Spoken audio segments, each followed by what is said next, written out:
డబ్బు, అనారోగ్యం, ఉద్యోగం, వ్యాపారం, అప్పులతో బాధపడుతున్నారా? వెంటనే జేకేఆర్ గురువు గారికి కాల్ చేసి అపాయింట్మెంట్ తీసుకోండి.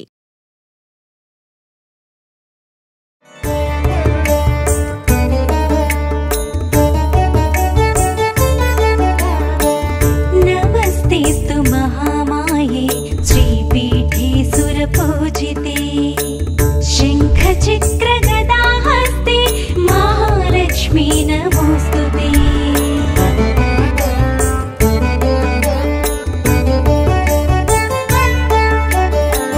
నమస్తే గరుడారూఢే డోలాసుర భయంకరీ సర్వ పాపహరే దేవి మహాలక్ష్మీ నమోస్తుతే.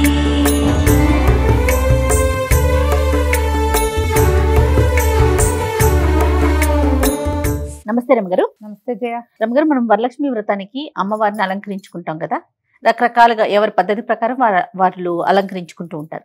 ఏదైనా ఒకటి మనం చూపిద్దామండి, మీరు అవలంబించే విధానం కానీ లేకపోతే మీకు తెలిసిన పద్ధతి కానీ. ఎప్పుడు అవలంబించేది ఒక కలసానికి ఒక చెంబు, ఒక పాత్ర, ఏదైనా బియ్యం కానీ నీళ్ళు ఏదైనా మినుములు పెసలు అలా ఏదైనా పోసి దాని మీద ఇంకో పాత్ర పెట్టి ఒక్క కొబ్బరికాయ పెట్టి ముఖాన్ని పసుపుతోటి కానీ లేకపోతే ఏదైనా ప్రతిమా విశేషాన్ని దానికి పెట్టుకొని కొంచెం వస్త్రాన్ని అలంకరిస్తే చక్కగా లుక్ బాగుంటుంది. చూడడానికి మనకి ఒక సంతోషకరమైన స్వరూపం కనపడుతుంది. అవును, వెసులుబాటు మనకి ఎట్లా వీలుగా ఉంటే అట్లా, కానీ ప్రతిసారి ఒక స్వరూపాన్ని వెలయించుకునే అలవాటు మాత్రం ఉంది. ఎప్పుడు అదే చేస్తాం. కొంత ముందు వెనక ఓసారి అట్లా ఓసారి ఇట్లా కడతాను వస్త్రం కట్టడంలోని. ఈసారి ఇంకొకటి చూపిద్దాం. ఓకే, ముందుగానే మనం బింది పెట్టుకున్నాం చిన్నది. ఇది మీరు ఎత్తుగా కావాలనుకుంటే వస్త్రం పెద్దది తీసుకోవటము, బిందె సైజు పెద్దది పెట్టుకోవడం అంతే. ఏదైనా ఇప్పుడు పెద్దదే ఉంది, ఇది కొంచెము దీన్ని కత్తిరించి పారేయటం ఎందుకు, చక్కగా ఇదంతా వస్తుంది కదా. అవును, దేనైనా బాగా పరవటం. నేనేం చేయాలంటే రెండు పక్కల నుంచి కుర్చీ పెట్టుకోవాలి. మనం సమానంగా పెట్టాలన్నమాట. 2 sides పెట్టుకోవాలి కుర్చీ. ఇప్పుడు మనం చీర కుర్చీలు ఎలా పెట్టుకుంటాము, అవును, ఫ్రిల్స్ లాగా ఇంచి ఫ్రిల్ పెట్టుకుంటే అవును సరిపోతుంది. సమానంగా పెట్టుకోవాలి ఫ్రిల్స్. కొంచెం వస్త్రం గట్టిదైతే ఈ క్లాత్ బట్ట అప్పుడు మనకి నిలబడగా వస్తాయి, కుర్చీలు నిలబడతాయి అన్నమాట. ఇలాగే దగ్గరగా కుర్చీ పోసేసుకోవటం. మొదట కొద్దిగా నేల మీద వెసులుబాటుగా పరుచుకుంటే మనం పెట్టుకోవచ్చు. ఓకే, ఇది ఎంత నిలబడే వస్త్రం అయితే అమ్మవారి వస్త్రం అంత బాగుంటుంది. ఎటుదట్టు మనం కుర్చీ పెట్టేసుకోవాలన్నమాట. ఇది ఇక్కడ కనపడుతుంది కదా, వీటిని కొద్దిగా ఫ్రిల్స్ బాగా సరి చేసుకుని పెట్టుకోవాలి. పాఠశాలలో మాకు వేద పాఠశాల ఉంది కదా, విద్యార్థి కురవాడు ఒకటి పని అని అమ్మవారికి పెద్ద విగ్రహం ఒకటి ఉన్నారు. అమ్మవారు భలే అందంగా కడతాడు. నేను ఇది వాడి దగ్గరే చూశాను ఆ ఫ్రిల్స్ పెట్టడం. పండరిపురానికి పురంలోను, తర్వాత ఏమో మహాలక్ష్మి కొల్లూరు కొల్హాపూర్ మహాలక్ష్మి అక్కడ మనకి టీవీలలో ఇప్పుడు కనపడుతున్నాయి కదా. అబ్బాయి ఎంత బాగా కడతారో జయ. అంతా కుర్చీలలోనే ఉంటుంది సౌందర్యం. ఇక్కడ ఒక క్లిప్ పెడతారు, అప్పుడు మనం కుర్చీ సరి చేసుకోవచ్చు. రబ్బర్ బ్యాండ్ అయినా పెట్టుకోవచ్చు. ఇప్పుడు ఇది ఒక ముదురు రంగు తీసుకున్నాం అనుకో జయ, దీనికి కొంచెం మ్యాచింగ్ ఏదైనా ఇంకొక రంగు తీసుకుంటే బాగా వస్తుంది. ఇప్పుడు చూడు, ఇప్పుడు గ్రీన్ కలర్ కనిపిస్తోంది కదా. అవును,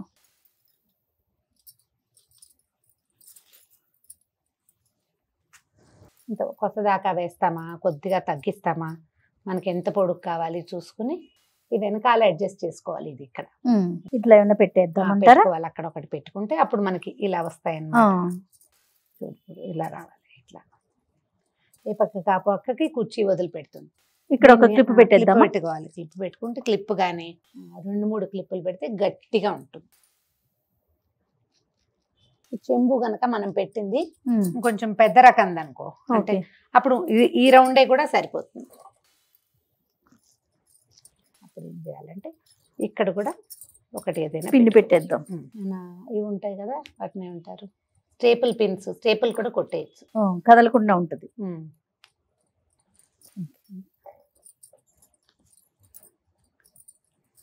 మనం మడత పెట్టేటప్పుడే ఒక్క రవ్వ జాగ్రత్త పడాలన్నమాట. ఇలాంటి చోట ఎక్కడైనా ఒక పిన్ పెట్టేస్తే కదలకుండా ఉండిపోతుంది. అంచులు కొద్దిగా సరిచేసి పెట్టుకోవటం. ఇది నడుం పార్ట్ అనుకో.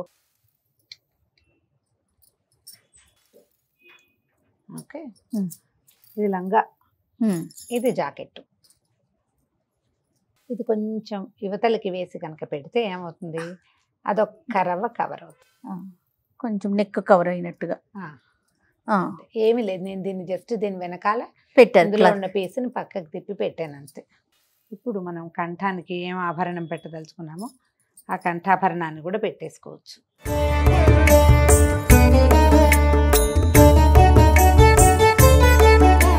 ఇప్పుడు అమ్మవారి ముఖాన్ని ఒక కొబ్బరికాయకి తగిలించి దాని మీద కూర్చోబెట్టేసుకుంటాం. పరివస్త్రం ఒకటి వేస్తాం.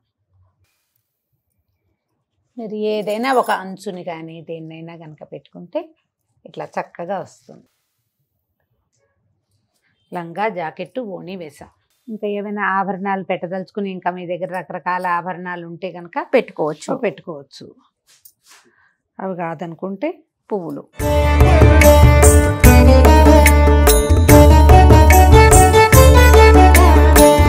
నమస్తేస్తు మహామాయే శ్రీపీఠే సురపూజితే.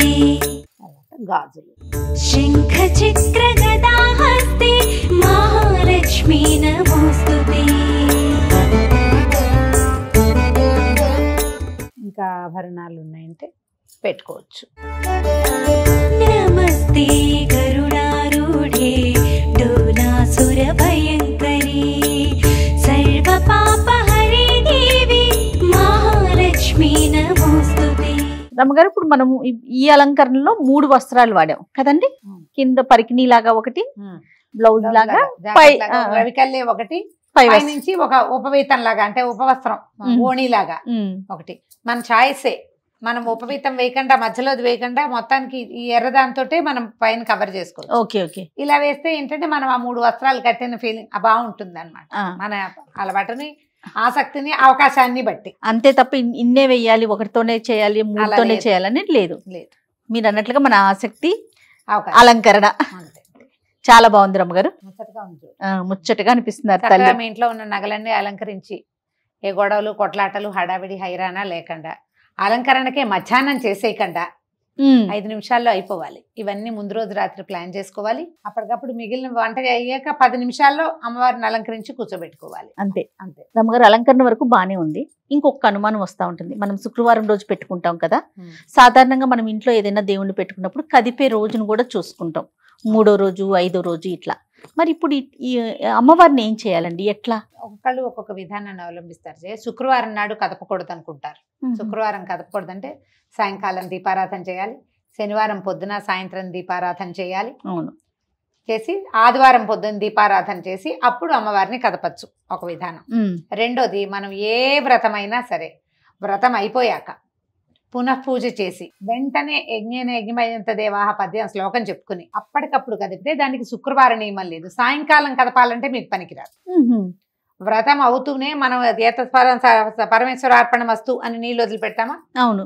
మొత్తం ఫలితం పరమేశ్వరుడికే ఈ పూజ చేసింది అన్న తర్వాత యజ్ఞేన చెప్పుకుని అమ్మవారిని కదిపేస్తే సాయంకాలం సాధారణ దీపారాధన చేయొచ్చు. మీ వెసులుబాటు బట్టి శనివారం పొద్దున అమ్మవారి మొత్తం అలంకరణ అంతా మనం విశదంగా తీసేసుకోవచ్చు. మన విధానం, మన అత్తగారు ఒప్పుకోరు, అట్లా కుదరదు శుక్రవారం అలా అంటే 3వ రోజున, లేదంటే మా పద్ధతి అయితే ఆ పూటే మనం వ్రతం అవగానే లేచి వెళ్ళిపోయి తర్వాత వచ్చి కూర్చుని చేయకూడదు. ఆ పీట మీద ఉండగానే ఫలితాన్ని పరమేశ్వరార్పణ చేయటము, కదిపేయటం. రైట్. ప్రతిమ ఉంటుంది. సాయంకాలమో రేపొద్దున మనం చదువుకుంటాం. చాలా మంది ఏం చేస్తారంటే మొత్తం అంతా బంగారం అలంకరిస్తారు. 3 రోజుల పాటు ఎంతసేపు ఆ బంగారం కాపలా కాయాల్సి వస్తుంది. ఆ భయం ఉంటుంది కదా. అందుకని ఈ పద్ధతి చేసుకోవచ్చు, తప్పులేదు.